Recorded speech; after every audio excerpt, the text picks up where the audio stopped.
My name is David DL. I'm the founder and creative director of Dalziel Pow. We design retail experiences. That's our role.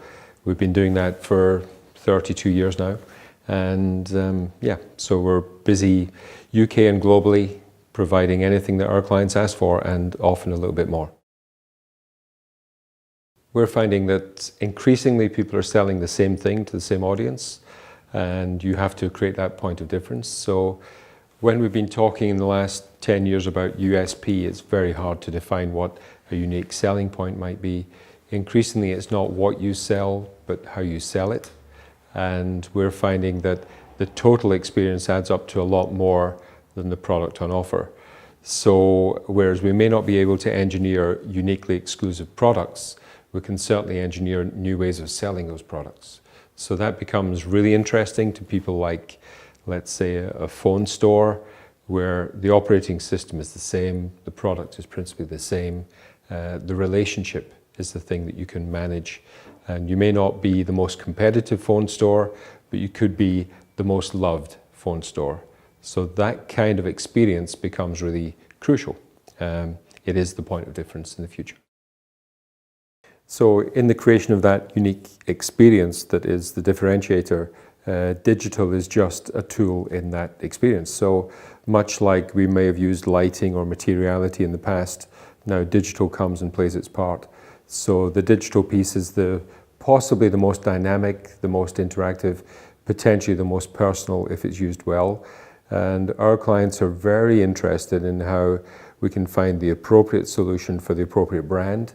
So not simply taking a flat approach to pushing information, but making that much more connected and more personal to them as a brand and their customers.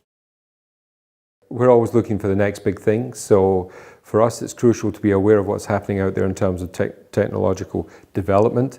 So that kind of pushing of the boundaries of invention, our digital guys tell us all the time, if it's not difficult, it's not worth doing. So we shouldn't be repeating too many ideas. We should be looking for the new thing that's going to spark some energy into our clients' results, if you like. So we're looking at technology leading the way, and then looking for the appropriate piece within the appropriate brand. So whereas Argos may have 32 screens around a space, and they're all pumping out imagery all day, every day, interestingly, at an increasingly slower pace, because we started too fast on Argos. We slowed it down, it made more sense. If you then go to the white company and say, we need to embrace digital in the experience, the last thing they need is screens. So screen technology doesn't work for them. So with the white company, we're looking at much more personal, almost intriguing pieces of invention around communicating very, very local ideas. So with the white company, it's tabletop presentation. With Argos, it's the complete digital environment. Two completely different brands, two completely different solutions.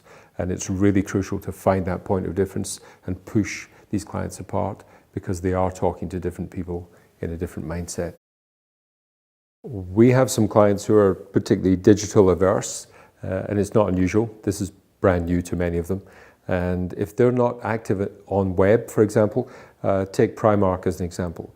So Primark don't sell any products on their web. So digital in Primark is more about supporting the total experience. It's very visual. We have audio, which otherwise in a Primark store, they don't have.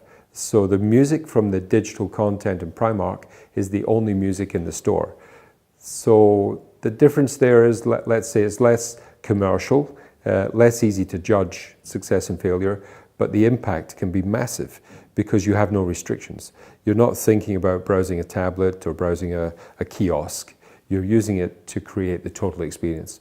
That's a very different brief from something like a Debenhams, where they say, we have 60 kiosks, we'd like a few more, what do you think? It's much more open. So digital design and that interactivity with the customer, think about what the customer wants and needs, give the customer what they want, what they maybe didn't know they wanted, but most importantly, make it unique to the client's own brand in that one store experience, and create something unique and something they can own in the future. judging success and failure in any of these digital experiences is very, very difficult to do because they can be measured in so many different ways, as you can imagine. So something like an Argos where we may get 10-15% increase on trade in the bottom line, but the fulfillment, the efficiency of the program, the process is what really brings benefit. So digital makes it much more streamlined. In Argos, for example, you can drop on new products and new deals every day, whereas the catalogue used to be this cumbersome 3 months at a time. So Argos gives them flexibility, gives them a chance to respond. And the bottom line is important. They must make more money, but the money they make may not be as large as it would be elsewhere, but it's magnified by the efficiency. Something like Primark is more about brand building, brand reinforcement. There's no revenue from the reaction to something like a Madrid installation, which was this incredible piece of staging around one big store.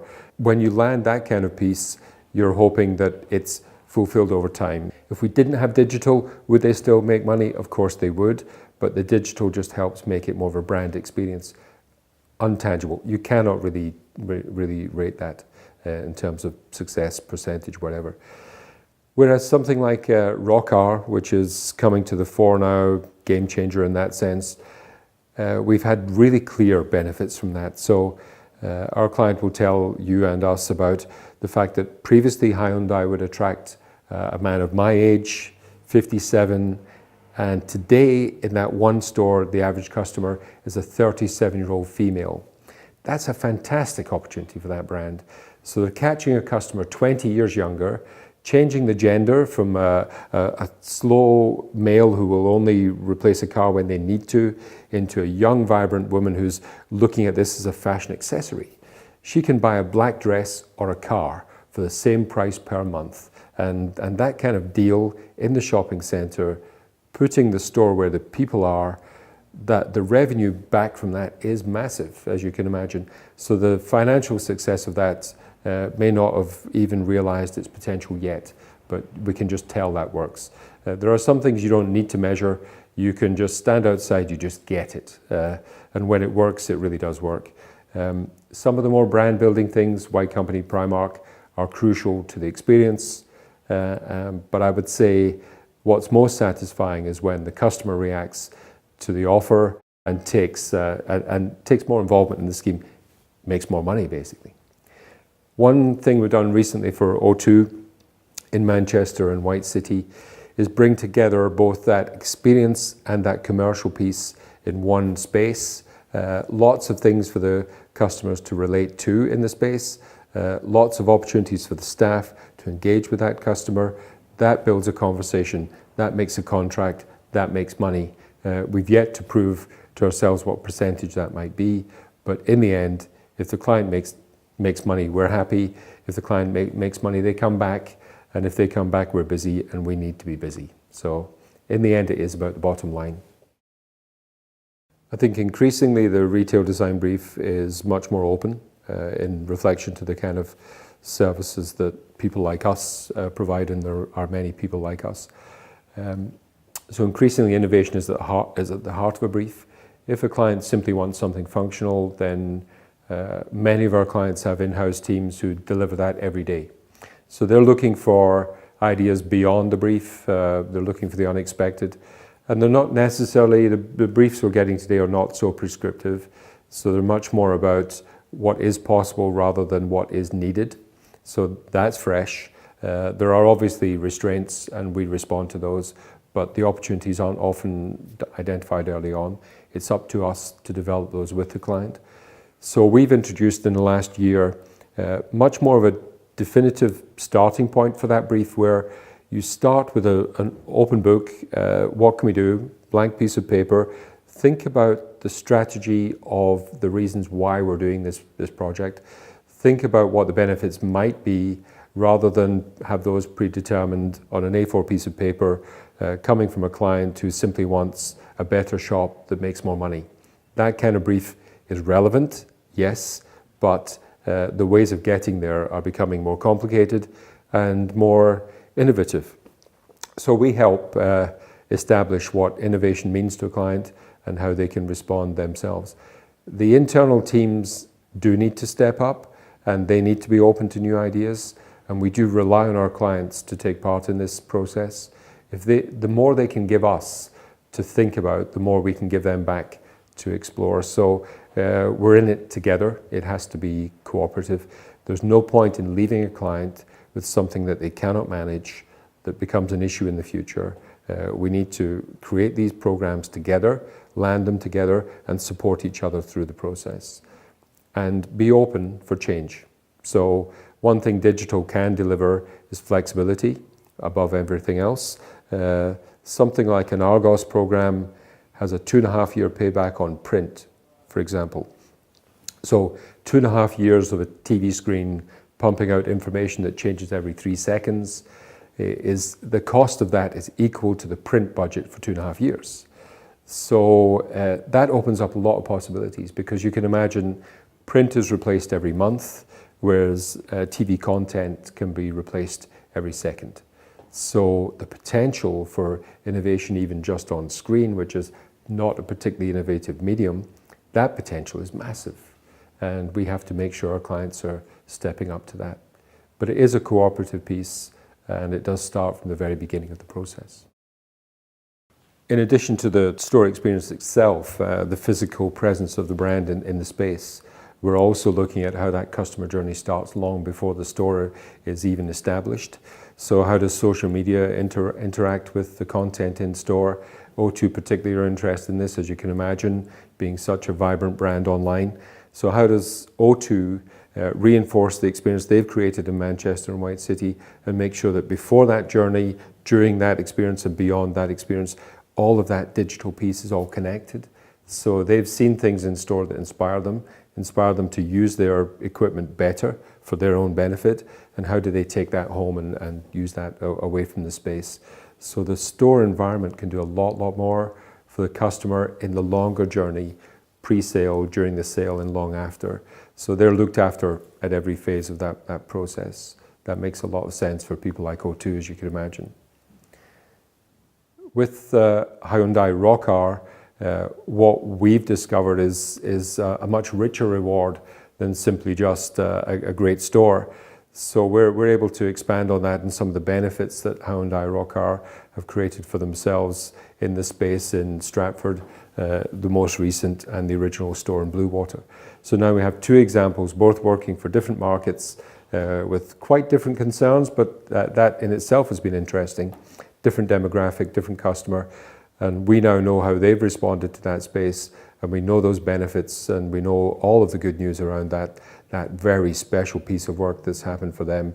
And that's already being discussed with others, by Rockar, by ourselves, to expand that further, which is great news. It's not a static solution. We're finding the definition of retail is really broad right now, in the sense that we're working in much more in what has been tentatively called service design. And service design can be about fulfillment in somewhere like an Argos process, or in the banking sector, where we've been working with people like NatWest and Nationwide in the past. So we think this influence that digital in retail is bringing is much more flexible, as in how you use it, or how relevant it is to that customer.